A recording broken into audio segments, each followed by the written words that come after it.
Hello everyone, welcome back to Tech Stories of Srinidhi.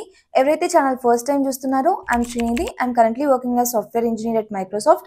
నా ఛానల్లో నేను టెక్ కాన్సెప్ట్స్ ఈజీగా ఎక్స్ప్లెయిన్ చేయడానికి ట్రై చేస్తుంటా. ఈ వీడియోలో let's discuss about most asked question, how to get in to IT field. ఈ వీడియో స్టూడెంట్స్కి, ఎవరైతే నాన్ ఐటీ నుంచి ఐటీకి స్విచ్ అవుదాం అనుకుంటున్నారో వాళ్ళకి, అండ్ ఆల్సో కొంతమంది సర్వీస్ బేస్డ్ కంపెనీస్లో టెస్టర్గా అట్లా పనిచేస్తూ అసలు వాళ్ళకి తెలియదు ఇంకా సాఫ్ట్వేర్లో ఏమేం రోల్స్ ఉన్నాయి టు గెట్ ఇన్ టు అని. అలాంటి వాళ్ళందరికీ ఈ వీడియో చాలా యూజ్ అవుతుంది. You can say this video as road map to get in to IT field. First IT side రావాలంటే ఐడెంటిఫై యువర్ గోల్స్. అందరూ మాకు జాబ్ కావాలి అంటారు, కానీ అసలు ఏ జాబ్ కావాలి మీకు సాఫ్ట్వేర్ ఆర్ ఐటీ ఇండస్ట్రీలో? మీరు ఏమవుదాం అనుకుంటున్నారు? డేటా సైంటిస్టా, డేటా అనలిస్టా, సాఫ్ట్వేర్ ఇంజనీరా, సైబర్ సెక్యూరిటీ ఎక్స్పర్టా, ఎథికల్ హ్యాకరా? What is your goal? Identify your goal. Next, మీ గోల్స్ రీచ్ అవ్వడానికి కావాల్సిన స్కిల్స్ నేర్చుకోవాలి. ఆబ్వియస్గా స్కిల్స్ నేర్చుకుంటేనే జాబ్ వస్తుంది. దాని తర్వాత నెట్వర్కింగ్. అందరూ మేము లింక్డ్ఇన్ లో పోస్ట్ చేస్తున్నాం, మా లెర్నింగ్ జర్నీ పోస్ట్ చేస్తున్నాం, యాక్టివ్ గా ఉన్నాం లింక్డ్ఇన్ లో అంటే అది కాదు నెట్వర్కింగ్ అంటే. Send connection request, talk to people. And ఇక్కడ ఇంకో క్వశ్చన్ వస్తుంది, ఏం మాట్లాడాలక్క అని.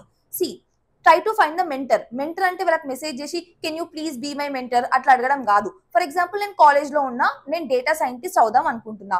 నేను కొంతమంది డేటా సైంటిస్ట్ రోల్స్లో ఉన్న వాళ్ళందరికీ కనెక్షన్ రిక్వెస్ట్ పెట్టి వాళ్ళు యాక్సెప్ట్ చేసినాక వాళ్ళకి ఒక చిన్న message, hi this is Srinidhi, నేను కరెంట్లీ కాలేజ్లో ఉన్నా, I'm interested in data scientist roles. నేను ఇప్పుడు కాలేజ్లో ఏం నేర్చుకుంటే నాకు జాబ్ వస్తుంది? అసలు ఫ్రెషర్స్ కి డేటా సైంటిస్ట్ రోల్స్ ఇస్తారా?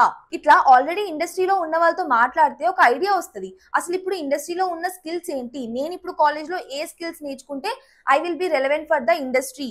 Next is gain experience. Internship చేసుకోండి, ఫ్రీలాన్సింగ్ వర్క్ చేసుకోండి, ఓపెన్ సోర్స్ కాంట్రిబ్యూషన్ చేయండి, each and every possible thing try చేయండి. ఇవన్నీ ప్రాపర్ గా చేసుకొని స్ట్రాంగ్ రెజ్యూమే బిల్డ్ చేసుకుంటే at last you will get your job successfully. Before moving further, know this, software or IT industry అనేది చాలా పెద్దది. దీంట్లో చాలా కేటగిరీస్ ఉన్నాయి. ఈచ్ కేటగిరీలో చాలా రోల్స్ ఉంటాయి. ఐటీ అంటే ఓన్లీ కోడింగే కాదు. మీ కోడింగ్ ఇంట్రెస్ట్ లేకపోయినా there are so many other roles as well. But basic coding idea ఉండాలి. మీరు ఐటీ సైడ్ వద్దాము అనుకుంటున్నారు కాబట్టి ఒక ఈజీ ప్రోగ్రామింగ్ లాంగ్వేజ్ నేర్చుకొని బేసిక్ కోడింగ్ నేర్చుకోండి. Data science, cloud computing, software engineer, DevOps ఇట్లా చాలా వినుంటారు కదా. ఇవన్నీ ఐటీ ఇండస్ట్రీలో కేటగిరీస్. మళ్ళీ వీటిలో చాలా రోల్స్ ఉంటాయి. సో ఇవన్నీ ఎన్ని ఉన్నాయి, ఏమేమి ఉన్నాయి అసలు ఐటీ ఇండస్ట్రీలో క్లియర్గా డిస్కస్ చేద్దాము. రోల్స్ గురించి కూడా డిస్కస్ చేద్దాము. తర్వాత మీకు ఒక ఐడియా వస్తుంది. It will help you to choose your goal. IT job road map లో ఫస్ట్ స్టెప్ వచ్చేసి identifying your goal or identifying role you are targeting for. IT ఇండస్ట్రీలో first category software development engineering. It's all about developing or creating software products like software apps or websites. ఈ కేటగిరీలో జనాలు code రాస్తారు, ఏమైనా bugs వస్తే solve చేస్తారు. ఇది ఒక కేటగిరీ. దీంట్లో మల్టిపుల్ రోల్స్ ఉంటాయి. దీంట్లో ఫస్ట్ రోల్ వచ్చేసి software development engineers or software engineer. దీనికి కావాల్సిన స్కిల్స్ ప్రోగ్రామింగ్ స్ట్రాంగ్ గా ఉండాలి, డిఎస్ఎస్ స్ట్రాంగ్ ఉండాలి, సిస్టమ్ డిజైన్ వచ్చి ఉండాలి, గిట్ ఐడియా ఉండాలి, డేటాబేసెస్ గురించి తెలిసి ఉండాలి, which is my role as well. Next, specific development roles like front end developer, back end developer, full stack developer, mobile app developer, game developer, DevOps engineers. Each role కి కావాల్సిన skills explain చేస్తూ వెళ్తే video length long అవుతుంది. So description లో document ఇస్తా with list of roles and skills required for each role. ఇప్పుడు నేను list చేసిన రోల్స్ అన్ని software development and engineering category కిందకి వస్తాయి. దీంట్లో సాఫ్ట్వేర్ ఇంజనీర్ రోల్ కి ఖచ్చితంగా strong DSA and system design skills ఉండాలి అని చెప్పిన. ఒక కామన్ క్వశ్చన్ అందరికీ ఏముంటదంటే, front end developer, full stack developer, DevOps engineers వీటికి కూడా డిఎస్ఏ అవసరమా అక్క అని అడుగుతారు. ప్రొడక్ట్ బేస్డ్ కంపెనీస్ అయితే ఖచ్చితంగా అడుగుతాయి. కాకపోతే సాఫ్ట్వేర్ ఇంజనీర్ రోల్స్ కి అడిగినంత డిఫికల్టీ లెవెల్లో అడగవు, కొంచెం ఈజీగా అడుగుతాయి. అండ్ కొన్ని సర్వీస్ బేస్డ్ కంపెనీస్, స్టార్ట్అప్స్ అడగకపోవచ్చు. లైక్ వాళ్ళు స్పెసిఫిక్ డెవలపర్ ని హైర్ చేసుకుంటున్నప్పుడు, లైక్ ఫ్రంట్ ఎండ్ డెవలపర్ గురించి చూస్తున్నప్పుడు వాళ్ళు మాకు ఫ్రంట్ ఎండ్ స్కిల్స్ స్ట్రాంగ్ గా ఉన్న వాళ్ళు కావాలి అని చూస్తారు. Then they might not ask DSA. But I recommend to be on safe side, DSA easy వరకు చేసుకోండి better. Though you are like targeting for DevOps, front end or full stack, DSA easy work చేసుకోండి. Next category cyber security. దీంట్లో software systems ని cyber attacks or cyber threats నుంచి protect చేస్తారు.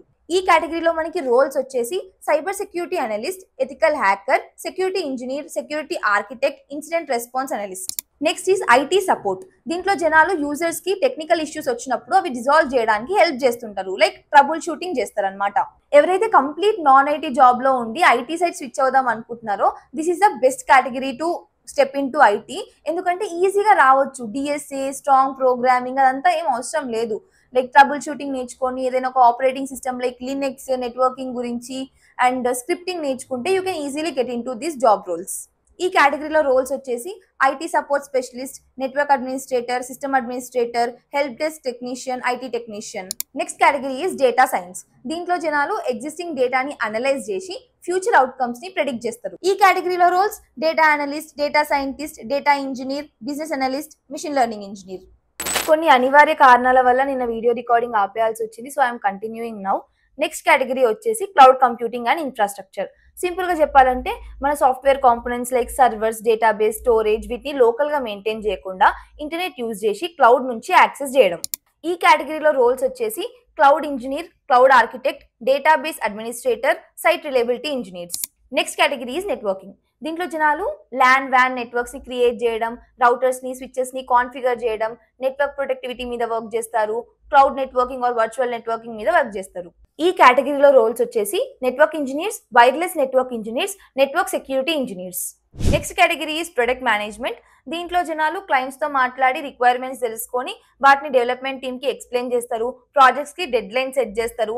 Basically వీళ్ళు development team కి, clients కి bridge లాగా అనుకోవచ్చు. ఈ కేటగిరీలో రోల్స్ వచ్చేసి project managers, scrum masters, product owners. Next category is quality assurance and testing. పేరుతోనే తెలిసిపోయి ఉంటుంది. సాఫ్ట్వేర్ డెవలప్మెంట్ అండ్ ఇంజనీరింగ్ కేటగిరీలో వాళ్ళు ఒక సాఫ్ట్వేర్ ప్రోడక్ట్ ని బిల్డ్ చేస్తే ఈ టెస్టింగ్ టీమ్ లో వాళ్ళు దాన్ని టెస్ట్ చేస్తారు. ఈ కేటగిరీలో రోల్స్ వచ్చేసి software development engineer in test, SDET, quality assurance engineers, automation testers or automation engineers. Next category is UI UX designers or product designers. మళ్ళీ పేరులోనే తెలిసిపోతుంది. వీళ్ళు యూజర్ కి కనిపించే web pages or app pages interactive గా, attractive గా కనిపించేలాగా design చేస్తారు. సింపుల్ గా చెప్పాలంటే ఈ బటన్ ఎట్లా పెడితే బాగుంటది, ఈ ఫాంట్ ఏం పెడితే బాగుంటది, ఇలాంటివి డిజైన్ చేస్తారు. ఈ కేటగిరీలో రోల్స్ వచ్చేసి UI UX designer, product designer, interaction designer. Next category is artificial intelligence and machine learning. ఇప్పుడు ఇది ట్రెండ్ అవుతుంది, అందరికీ తెలుసు. వీళ్ళు mostly machine learning algorithms, deep learning, neural networks మీద వర్క్ చేస్తారు. ఈ కేటగిరీలో జాబ్ రోల్స్ ఇంకా ఎమర్జ్ అవుతున్నాయి, కొత్త కొత్త రోల్స్ వస్తున్నాయి.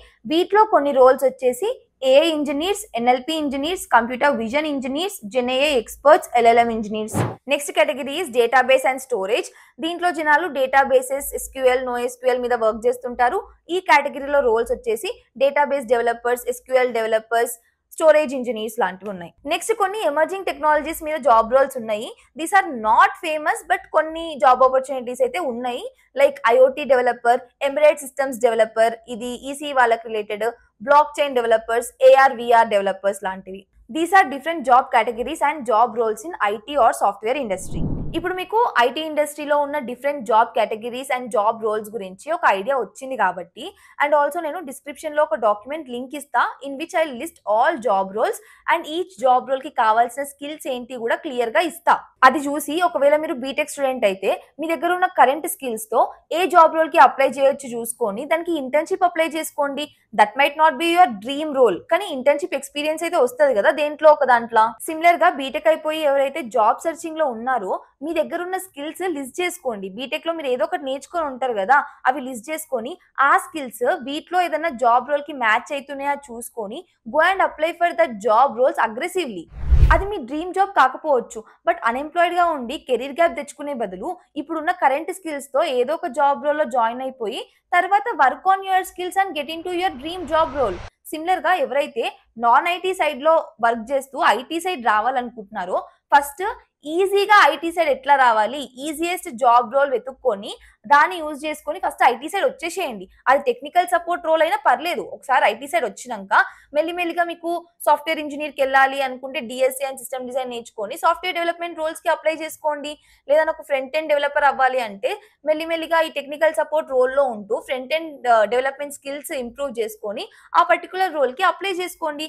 First get in to IT side from non IT side. ఎవరికైతే జాబ్ లేదో ఫస్ట్ ఏదో ఒక జాబ్ తెచ్చుకోండి, తర్వాత you can transition to your dream role.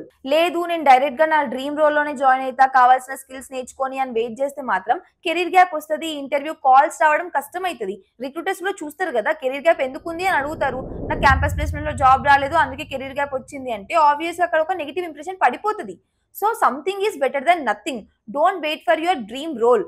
ఏదో ఒక దాంట్లో మీ స్కిల్ ని బట్టి జాయిన్ అయిపోయి then transition to your dream role. మన గోల్ ని ఐడెంటిఫై చేసుకున్నాక సెకండ్ స్టెప్ వచ్చేసి స్కిల్ డెవలప్మెంట్. ఇప్పుడు నీ గోల్ ఏంటో నీకు తెలుసు, ఏం అవ్వాలి అనుకుంటున్నావు, నీకు క్లారిటీ ఉంది. దానికి కావాల్సిన స్కిల్స్ ఏంటో ఇన్వెస్టిగేట్ చేయండి, రీసెర్చ్ చేయండి, గూగుల్ చేయండి. ఇప్పుడు నేను డేటా సైంటిస్ట్ అవ్వాలి అనుకుంటే డేటా సైంటిస్ట్ కి కావాల్సిన స్కిల్స్ ఏంటి లిస్ట్ చేసుకోండి, క్లియర్ గా ఒక్కొక్కదాన్ని మాస్టర్ చేయండి. నీ గోల్ కి కావాల్సిన స్కిల్స్ నేర్చుకున్నాక స్టెప్ 3 ఈస్ బిల్డింగ్ పోర్ట్ఫోలియో. ఇప్పుడు నాకు HTML, CSS, JavaScript, Node.js, React ఇవన్నీ వచ్చు అంటే రిక్రూటర్స్ ఎందుకు నమ్ముతారు, ఎట్లా నమ్ముతారు? నీ స్కిల్స్ కి ఒక ప్రూఫ్ ఆఫ్ వర్క్ ఉండాలి కదా. సో ప్రాజెక్ట్స్ బిల్డ్ చేసుకోవాలి. నీ దగ్గర ఉన్న స్కిల్స్ అన్ని యూజ్ చేసి ఒక project or multiple projects build చేసుకొని GitHub లో అప్లోడ్ చేయండి. వాటి లింక్స్ రెజ్యూమేలో ఇచ్చుకోండి. ఆ ప్రాజెక్ట్స్ గురించి కూడా క్లియర్ గా రెజ్యూమేలో ఎక్స్ప్లెయిన్ చేసుకోండి. Step 4 is networking. LinkedIn is the best platform, అందరికీ తెలుసు. ఆర్ ఏదైనా మీటప్స్ ఆర్ కాన్ఫరెన్సెస్ కూడా అటెండ్ అవ్వచ్చు. బట్ ఎవరికైతే నాలాగా ఇంట్లో నుంచి బయటకు వెళ్ళడం ఇష్టం ఉండదో, LinkedIn is the best platform to build network. Try to find mentors on LinkedIn. నేను ఇట్లా చెప్తున్నా కదా అని చెప్పి వెళ్ళి జనాలకి will you be my mentor అని చెప్పి LinkedIn లో మెసేజెస్ పెట్టకండి. ఎవరైనా ఒక తెలియని వ్యక్తికి మెంటర్షిప్ ఎందుకు ప్రొవైడ్ చేస్తారు, వాళ్ళు టైం వేస్ట్ చేసుకొని. మరి హౌ టు ఫైండ్ మెంటర్స్ అంటే, నువ్వు మెంటర్షిప్ తీసుకుంటున్నావు బట్ అవతల వాళ్ళకి ఆ ఫీలింగ్ రావద్దు నేను మెంటర్షిప్ ఇస్తున్నా అని చెప్పి. ఫర్ ఎగ్జాంపుల్, నేను కాలేజ్ లో ఉన్నా, నాకు కోడింగ్ అంటే అంత ఇంట్రెస్ట్ లేదు, సో నేను డెవాప్స్ సైడ్ వెళ్దాం అనుకుంటున్నా. బట్ నాకు చాలా క్వశ్చన్స్ ఉన్నాయి. అసలు డెవాప్స్ సైడ్ ఫ్రెషర్స్ ని తీసుకుంటారా, ఒకవేళ తీసుకోవాలి అంటే నేను ఏం స్కిల్స్ నేర్చుకోవాలి, ఇవన్నీ. అప్పుడు నేను ఏం చేస్తా, LinkedIn లో ఆల్రెడీ డెవాప్స్ రోల్ లో వర్క్ చేస్తున్న వాళ్ళకి ఒక 20 నుంచి 30 మెంబర్స్ కి కనెక్షన్ రిక్వెస్ట్ పెడతా. వాళ్ళు యాక్సెప్ట్ చేసినాక అందరికి హాయ్ అని పెట్టకుండా, hi this is Srinidhi, currently studying BTech computer science in so and so college. నేను డెవాప్స్ సైడ్ వెళ్దాం అనుకుంటున్నా, but I have few questions like freshers ని డెవాప్స్ రోల్స్ కి తీసుకుంటారా, ఒకవేళ తీసుకోవాలి అంటే నేను ఏమేమి స్కిల్స్ బిల్డ్ చేసుకోవాలి, could you please provide this information అని చెప్పి ఒక చిన్న మెసేజ్ పెడతా, ఒక 4-5 లైన్స్ లో. ఆ 20-30 మెంబర్స్ లో అందరూ కనెక్షన్ రిక్వెస్ట్ యాక్సెప్ట్ చేయకపోవచ్చు, ఒక 10 మెంబర్స్ అన్న యాక్సెప్ట్ చేస్తారు కదా. ఆ 10 మెంబర్స్ లో కూడా మనం అందరికి మెసేజ్ చేసినా అందరూ రిప్లై ఇవ్వకపోవచ్చు, ఒకరిద్దరన్నా రిప్లై ఇస్తారు కదా. కొన్ని కేసెస్ లో అయితే ఆ 20-30 మెంబర్స్ లో ఒకరిద్దరు మాత్రమే యాక్సెప్ట్ చేస్తారు. అప్పుడు you should not give up, you should send connection request to more people. Don't rely on single person and don't give up on this. చాలా మంది ఈ ప్రాసెస్ లో డిమోటివేట్ అవుతారు. కొంచెం ప్రాక్టికల్ గా మిమ్మల్ని వాళ్ళ పొజిషన్ లో పెట్టి ఆలోచించండి. రోజంతా ఆఫీస్ లో వర్క్ చేసి వచ్చి నైట్ ఈవినింగ్ రిఫ్రెష్మెంట్ కోసం LinkedIn ఆర్ ఇన్స్టాగ్రామ్ స్క్రోల్ చేస్తుంటే మళ్ళీ ఇట్లాంటి సీరియస్ క్వశ్చన్స్ అడిగినప్పుడు ఎనర్జీ పెట్టాలంటే ఆ ఇంట్రెస్ట్ రాదు కదా. So don't rely on single person are few people. మీకు కుదిరినంత వరకు చాలా మందికి కనెక్షన్ రిక్వెస్ట్ పెట్టి చాలా మందికి మెసేజ్ పెడితే ఎవరైనా 2-3 రిప్లై ఇస్తారు కదా. అండ్ కొంచెం స్మార్ట్ గా ఆలోచించండి. మీ దగ్గర ఒక 10-15 క్వశ్చన్స్ ఉన్నాయనుకో అడగాల్సినవి, ఆ 10-15 ఒకరిని అడగకండి, వాళ్ళు ఫ్రస్ట్రేటెడ్ ఫీల్ అవుతారు. స్ప్లిట్ చేయండి, 5 క్వశ్చన్ ఒకరిని, 5 క్వశ్చన్స్ ఒకరిని, అట్లా స్ప్లిట్ చేసి అడగండి. This is what I'm trying to say. మీరు మెంటర్షిప్ తీసుకోవాలి, బట్ అవతల వాళ్ళకి నేను మెంటర్షిప్ ఇస్తున్నా అన్న ఫీల్ రావద్దు. అండ్ ఇట్లాంటివి చేస్తున్నప్పుడు కొంచెం స్మార్ట్ అండ్ ప్రాక్టికల్ గా ఆలోచించండి. ఒక పర్సన్ కి థౌజండ్స్ ఆఫ్ కనెక్షన్స్ ఉండి వాళ్ళకి మీరు మెసేజ్ చేస్తున్నప్పుడు వాళ్ళకి ఎన్ని మెసేజెస్ వస్తాయి, వాళ్ళు మీ మెసేజ్ చూసే ప్రాబిలిటీ తక్కువ కదా. అదే ఇంకో పర్సన్ కి ఎవరికైతే కనెక్షన్స్ తక్కువ ఉన్నాయో వాళ్ళకి మెసేజ్ చేస్తే వాళ్ళకి తక్కువ మెసేజెసే వస్తాయి, అసలు రావేమో. అట్లాంటి వాళ్ళు మీకు రిప్లై ఇచ్చే ఛాన్సెస్ ఎక్కువ. ఇట్లా ఆలోచించండి, వివేకంతో ఆలోచించండి. ఎవరైనా అరే కాలేజ్ స్టూడెంట్ ఏదో తెలుసుకుందాం అనుకుంటున్నారు, ఆర్ నాన్ ఐటీ నుంచి ఐటీకి స్విచ్ అవుదాం అనుకుంటున్నారు, మనకు తెలిసినంత హెల్ప్ చేద్దాము అని రిప్లై ఇస్తుంటే, సరే రిప్లై ఇస్తున్నారు కదా అని ఊరికే మెసేజ్ చేసి వాళ్ళని సతాయించకండి, ఫోన్ నెంబర్ అడగకండి. వన్స్ ఇన్ ఏ వైల్ మీ మెసేజెస్ ఆర్ మీ క్వశ్చన్స్ అడగండి. ఇట్లా చెప్తున్నా కదా అని చెప్పి వాళ్ళకి sorry for wasting your time ఇట్లాంటి మెసేజెస్ పెట్టకండి. మంచి ర్యాపో మెయింటైన్ చేసుకోండి, అప్పుడప్పుడు అడగండి క్వశ్చన్స్, అప్పుడప్పుడు మెసేజ్ చేయండి. సో దట్ వాళ్ళకు కూడా ఒక మంచి ఇంప్రెషన్ ఉంటుంది. రేపు మీరు రెఫరల్ అడిగినా కూడా వాళ్ళు ఇవ్వడానికి కన్సిడర్ చేస్తారు.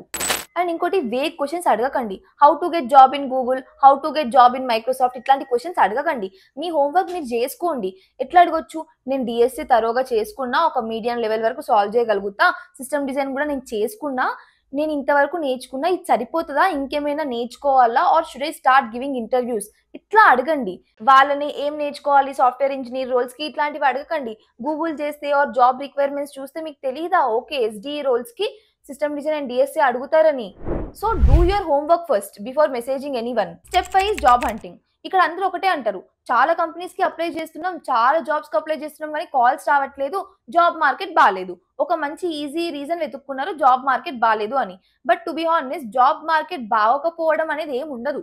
ఒక సెట్ ఆఫ్ కంపెనీస్ హైర్ చేసుకోవట్లేదు అంటే ఆల్వేస్ ఇంకో సెట్ ఆఫ్ కంపెనీస్ యాక్టివ్ గా హైర్ చేసుకుంటూ ఉంటాయి. సరే జాబ్స్ కి అప్లై చేస్తున్నాం చాలా అంటున్నారు కదా, ఎట్లా అప్లై చేస్తున్నారు అని అడిగితే ఒక్కొక్కరు లింక్డ్ఇన్ నుంచి అప్లై చేస్తున్నాము, ఈజీ అప్లై చేస్తున్నాము, కంపెనీ పోర్టల్స్ నుంచి అప్లై చేస్తున్నాము, టెలిగ్రామ్ అండ్ వాట్సాప్ ఛానల్స్ లో ఉన్నాము, ఆ జాబ్ అప్డేట్స్ వచ్చినప్పుడు ఆ లింక్స్ నుంచి అప్లై చేస్తున్నాము అంటారు.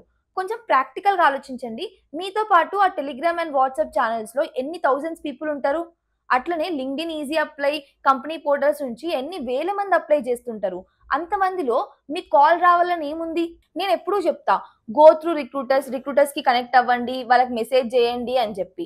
మీరు అనొచ్చు, అందరూ కాంటెంట్ క్రియేటర్స్ ఆల్మోస్ట్ ఇది చెప్తారు, మరి అట్లా కూడా వేల మంది అప్లై చేస్తారు కదా అని చెప్పి. అక్కడ కూడా ఇంకొంచెం ఆలోచించండి. ఇప్పుడు ఫేమస్ కంపెనీ రిక్రూటర్స్ కి చాలా మెసేజెస్ వస్తాయి. అదే మీరు startups or mid level companies target చేసినారనుకో, వాళ్ళ హెచ్ఆర్స్ కి కొంచెం తక్కువ మెసేజెస్ వస్తాయి. ఆ వచ్చిన తక్కువ మెసేజెస్ లో మీ మెసేజ్ చూసే ప్రాబిలిటీ ఎక్కువ ఉంటది కదా. రిక్రూటర్స్ ని ఎట్లా కనెక్ట్ అవ్వాలి అంటే మళ్ళీ త్రూ లింక్డ్ఇన్. మీరు ఒక కంపెనీని టార్గెట్ చేస్తుంటే ఆ కంపెనీ పేరు స్పేస్ హెచ్ఆర్ అని లింక్డ్ఇన్ సెర్చ్ లో సెర్చ్ చేస్తే you will get HR profiles list. ఒక్కొక్కరికి కనెక్షన్ రిక్వెస్ట్ పెట్టండి. ఒక కంపెనీ నుంచి 20 to 30 మెంబర్స్ కి కనెక్షన్ రిక్వెస్ట్ పెట్టండి. దాంట్లో 70% రిక్రూటర్స్ ఉండేలా చూసుకోండి, 30% ఎంప్లాయీస్ ఉండేలా చూసుకోండి. వాళ్ళ కనెక్షన్ రిక్వెస్ట్ యాక్సెప్ట్ చేసినాక రిక్రూటర్స్ కి ఏమో, హాయ్ దిస్ ఇస్ శ్రీనిధి, నాకు so and so years of experience ఉంది, I'm looking out for new role, నాకు మీ కంపెనీలో I'm interested in this job role, please consider మీ అని చెప్పి ఒక చిన్న మెసేజ్ 4-5 లైన్స్ లో మెసేజ్ రాసి రెజ్యూమే అటాచ్ చేయండి. ఇంజనీర్స్ కి ఏమో రెఫరల్ ఇవ్వమని అడగండి. ఏ విధంగా అయినా వర్క్ అయ్యే ఛాన్సెస్ ఉన్నాయి. This is what I'm trying to say. Each and every possible వేలో జాబ్స్ అప్లై చేయడానికి ట్రై చేయండి. Don't give up in this process. Reach out to more people, ask for help. There is nothing wrong in asking for help. Just be respectful and humble. And ఇంకోటి, HRs ని and managers ని follow అవ్వండి. LinkedIn లో వాళ్ళ teams లో ఏవైనా openings ఉంటే వాళ్ళు పోస్ట్ చేస్తారు. వాళ్ళు పోస్ట్ చేసిన ఎంబటే వాళ్ళ మెయిల్స్ కి రెజ్యూమే పంపండి. అండ్ ఇంకోటి, ఒక జాబ్ రోల్ కి కావాల్సిన స్కిల్స్ ఎవరో content creator road map video చేయాలి, ఎవరో కాంటెంట్ క్రియేటర్ చెప్పాలి అని ఎందుకు వెయిట్ చేస్తారు? మీకు రీసెర్చ్ చేసుకోవడానికి రాదా? ఇప్పుడు మీరు ఫ్రంట్ ఎండ్ డెవలపర్ అవుదాము అనుకుంటే ఫ్రంట్ ఎండ్ డెవలపర్ కి కావాల్సిన స్కిల్స్ ఏంటి అని గూగుల్ చేస్తే మీకు తెలీదా? ఇప్పుడు నేను డాక్యుమెంట్ లింక్ ఇస్తా అని చెప్పిన with list of job roles and each role కి కావాల్సిన స్కిల్స్ ఏంటి నేను అది ఇస్తా. బట్ అది ఫర్దర్ గా మారొచ్చు కదా. ఇప్పుడు ఎస్డి రోల్స్ తీసుకుంటే ఇంతకు ముందు వరకు strong DSA and system design వచ్చి ఉండాలి అని ఉండే. ఇప్పుడు కొత్త ఒక లైన్ యాడ్ చేసినారు, you should have knowledge on LLMs, agentic AI, ఇవి కూడా తెలిసి ఉండాలి కొంచెం అని యాడ్ చేసినారు. ఇది ఎంతమందికి తెలుసు? నాకు ఎట్లా తెలిసింది ఇది? నేను లింక్డ్ఇన్ ఓపెన్ చేసి ఫ్రీక్వెంట్ గా చూస్తా నా జాబ్ రోల్ ఏంటి. నేను software engineer, software development engineer. నా రోల్స్ కి రిక్వైర్మెంట్స్ ఏమైనా మారినాయా? ఎందుకు అంటే ఇప్పుడు నేను స్విచ్ అవ్వాలి అనుకుంటే నాకు ఆ రెలవెంట్ స్కిల్స్ ఉండాలి కదా. నేను once in a while go and check what are the requirements for my job role. అట్లనే నేను అప్డేటెడ్ గా ఉంటా కదా. అట్లనే తెలుస్తుంది ఓకే కరెంట్ ఇండస్ట్రీలో ఈ పర్టికులర్ రోల్స్ కి ఇప్పుడు ఏం ఎక్స్పెక్ట్ చేస్తున్నారు. సో మీరు ఏదైతే జాబ్ రోల్ కి టార్గెట్ చేస్తున్నారో దాన్ని లింక్డ్ఇన్ లో సర్చ్ చేయండి. ఇప్పుడు కరెంట్ మార్కెట్ లో ఈ జాబ్ రోల్ కి ఏం స్కిల్స్ ఎక్స్పెక్ట్ చేస్తున్నారో చూడండి. Do your own research. ఇప్పుడు డిస్కస్ చేసిన ఈ 5 స్టెప్స్ ఫాలో అవుతే మీరు నాన్ ఐటీ జాబ్ నుంచి ఐటీ జాబ్ కి స్విచ్ అవ్వచ్చు. ఎవరైతే ఇంజనీరింగ్ స్టూడెంట్స్ ఉన్నారో వాళ్ళకు కూడా ఒక ఐడియా వచ్చింది అనుకుంటున్నా ఏమేం జాబ్ రోల్స్ ఉన్నాయి. అండ్ మీరు మీ స్కిల్స్ ని బట్టి మీ టార్గెట్ జాబ్ రోల్ చూస్ చేసుకోండి. ఓకే నేను కోడింగ్ ఎంజాయ్ చేయను, నాకు డిఎస్ఏ రావట్లేదు, సో మినిమల్ కోడింగ్ స్కిల్స్ ఉన్న జాబ్ రోల్స్ ఏంటి చూసి target those job roles. And ఇంకోటి, ఎస్డి రోల్స్ కి శాలరీ ఎక్కువ ఉంటది, మిగతా వాటికి తక్కువ ఉంటది అనుకోవడం myth. That depends on company to company. Of course మిగతా వాటితో కంపేర్ చేస్తే ఎస్డి రోల్స్ కి కొంచెం ఎక్కువ ఉండొచ్చు. బట్ ఇప్పుడు అమెజాన్ తీసుకుంటే అమెజాన్ లో ఎస్డి రోల్స్ కి చాలా పే చేస్తారు. అట్లనే అడుగుతారు ఇంటర్వ్యూలో క్వశ్చన్స్ కూడా. డిఎస్ఏ హార్డ్ వర్క్ అడుగుతాడు, సిస్టమ్ డిజైన్ కూడా అడుగుతాడు. ఒకవేళ మీకు డిఎస్ఏ రావట్లేదు, ఎంత కష్టపడ్డా సిస్టమ్ డిజైన్ మీతో అవ్వట్లేదు అని అంటే అదే అమెజాన్ లో క్లౌడ్ సపోర్ట్ అసోసియేట్ అని రోల్స్ ఉంటాయి. They will expect basic programming, easy level DSA చేసుకుంటే చాలు అండ్ కంప్యూటర్ సైన్స్ ఫండమెంటల్స్ వస్తే you can easily crack that role. దానికి స్టార్టింగ్ శాలరీ 12 LPA ఉంటుంది. చెప్పండి, 12 LPA తక్కువ స్టార్టింగ్ శాలరీ? మళ్ళీ ఈ విషయం నాకు ఎట్లా తెలిసింది? అమెజాన్ CEO నాకు ఏమైనా ఫ్రెండా? This is all my research. Software లో ఏమేం రోల్స్ ఉన్నాయి, ఈచ్ రోల్ కి ఎంత యావరేజ్ పే, ఈ పర్టికులర్ కంపెనీ ఈ పర్టికులర్ రోల్ కి ఎంత పే చేస్తుంది, ఇదంతా మీకు గూగుల్లో ఈజీగా దొరుకుతుంది. మీరు సిమిలర్ గా నెట్వర్క్ ఇంజనీర్స్ తీసుకుంటే అసలు డెవలప్మెంట్ తో సంబంధం లేని నెట్వర్క్ ఇంజనీర్స్ కి Cisco pays a lot. Explore చేయండి, do your own research. YouTube లో చూసి ఈ వీడియోస్ తోనే మీ నాలెడ్జ్ ని లిమిట్ చేసుకోకండి. There are so many opportunities out there. మీకు ఏ స్కిల్స్ వచ్చు అనేది మీకు క్లారిటీ ఉండాలి. ఆ స్కిల్స్ తో మీకు ఏ జాబ్స్ వస్తాయి కూడా మీకు తెలిసి ఉండాలి. అండ్ ఆ జాబ్స్ గురించి ఎట్లా తెలుస్తుంది అంటే go and Google, everything will find on Google. And ఆ జాబ్ రోల్స్ కి సాలరీస్ కూడా మీకు దొరుకుతాయి. Glass door, ambition box, levels.fyi ఈ వెబ్సైట్స్ లో. అండ్ మీకు ఇంటర్వ్యూ ఎక్స్పీరియన్సెస్ దొరుకుతాయి. వెతికితే దొరకందంటూ ఏం లేదు. అండ్ ఈ వీడియోలో నేను డిఫరెంట్ జాబ్ కేటగిరీస్ గురించి చెప్పిన, ఈచ్ కేటగిరీలో డిఫరెంట్ రోల్స్ గురించి చెప్పిన. అండ్ ఇప్పుడు ఖచ్చితంగా కమెంట్ వస్తాయి నాకు కొన్ని, అక్క మీద మీద చెప్పింది, మళ్ళీ ఆ జాబ్ రోల్స్‌లో అసలు ఏం చేస్తారో అది చెప్పలేదు అంటే, మొత్తం నేను చెప్తే మీరేం చేస్తారు? మీ ఎండ్ రీసెర్చ్ ఉండాలి గదా! మీకు నచ్చిన జాబ్ రోల్ గురించి ఎళ్లి గూగుల్‌లో సెర్చ్ చేయండి. This will be your task. మీకేదైనా కొత్త రోల్స్ ఈ వీడియో వల్ల మీకు తెలిస్తే, ఆ రోల్స్ గురించి గూగుల్ చేసి, ఆ రోల్స్‌లో జనాలు ఏం చేస్తారో తెలుసుకొని, నాకు కామెంట్ సెక్షన్‌లో కామెంట్ చేయండి. New roles you got to know. And ఇంకోటి మెయిన్ థింగ్, బుక్స్ చదవడం అలవాటు చేసుకోండి. ఆర్టికల్స్ చదవండి. ఈ చాట్‌జీపీటీ లాంటి ఏఐ టూల్స్ వచ్చినంక జనాలు ఆలోచించడమే మానేసినారు. అసలు బ్రెయినే వాడట్లేదు. Either they are dependent on content creators or ChatGPT. యూట్యూబ్‌లో 4 hours machine learning tutorial or ఇంకేదైనా కోర్స్ ట్యుటోరియల్ చూసి, ఇంకా నాకు ఈ కోర్స్ అంతా వచ్చేసింది అనుకోవడం ఫూలిష్ థింగ్. ఆ ట్యుటోరియల్స్‌లో ఆ క్రియేటర్‌కి ఎంతొచ్చో అతనెంత నేర్చుకున్నాడో అంతనే చెప్తాడు. బట్ మీరు ఆ కాన్సెప్ట్ మీద ఎళ్లి బుక్స్ చదివితే, ఆ 4 అవర్స్ కంటెంట్ కంటే ఇంకా 100x నేర్చుకుంటారు. I agree. టెక్నికల్ బుక్స్ చాలా కాస్ట్‌లీ ఉంటాయి. బట్ వాటికి ఫ్రీ పీడీఎఫ్స్ ఆన్‌లైన్‌లో ఈజీగా దొరుకుతాయి. వెతకండి. సో మీరు ట్యుటోరియల్స్ చూసి నాకొచ్చేసింది అనుకోవడం is not the right thing. మీరు మళ్ళీ మీ రీసెర్చ్ చేసుకోవాలి. నేను అన్ని టాపిక్స్ కవర్ చేసినానా? మీ లెర్నింగ్ మీరు ట్రాక్ చేసుకోవాలి. All these videos, these tutorials should be starting point for your preparation. మీరు యూట్యూబ్‌లో చూసింది నోట్స్ ప్రిపేర్ చేసుకొని, దానికి additional knowledge books or articles నుంచి నేర్చుకొని, అదంతా యూజ్ చేసి మంచి ప్రాజెక్ట్స్ బిల్డ్ చేసుకుంటేనే ఆ స్కిల్ ఆర్ కోర్స్ మీకు లాంగ్ టర్మ్ లో జాబ్ తెచ్చుకోవడానికైనా ఇంకా దేనికైనా హెల్ప్ చేస్తుంది. కొంతమంది reading is not my thing, నాకు వీడియోస్ చూస్తేనే అర్థమైతే అంటారు. Even if reading is not your thing, చదవడం అలవాటు చేసుకోండి. నేను ఎందుకు ఇంత స్ట్రెస్ చేసి బుక్స్ ఆర్ ఆర్టికల్స్ చదవండి అని చెప్తున్నా అంటే, ఇప్పుడు ప్రతి చిన్న విషయానికి చాట్‌జీపీటీ లాంటి ఏఐ టూల్స్ యూజ్ చేస్తున్నాం. ఈవెన్ వర్క్ లో కూడా ఏఐ టూల్స్ సపోర్ట్ డెవలపర్స్ కి ఇచ్చేసి అవి యూజ్ చేసి టాస్క్స్ తొందరగా ఫినిష్ చేయండి అనే అర్జెన్సీ తీసుకొస్తున్నారు. అది ఫాస్ట్ గా ఫినిష్ చేయడానికైనా మనం ఏఐ టూల్స్ వాడాల్సి వస్తుంది. సో ఆ reading is the only thing where our brain works. మనం చదువుతున్నప్పుడైనా అట్లీస్ట్ మన బ్రెయిన్ సెల్స్ యాక్టివ్ గా వర్క్ అవుతాయి. ఆ ఇన్ఫర్మేషన్ ని ప్రాసెస్ చేసుకుంటాయి. అందుకే ఇంతలా చెప్తున్నా, చదవడం అలవాటు చేసుకోండి, బుక్స్ ఆర్ ఆర్టికల్స్ చదవండి అని. Yeah, that's it for this video. మధ్యలో కొంచెం ఐ లాస్ట్ మై కూల్ అనిపించింది. నా టోన్ హార్ష్‌గా అనిపించుంటే ఐయామ్ సారీ. ఈ వీడియో హెల్ప్ అయ్యి ఉంటే వీడియో లైక్ చేసి ఎళ్ళండి.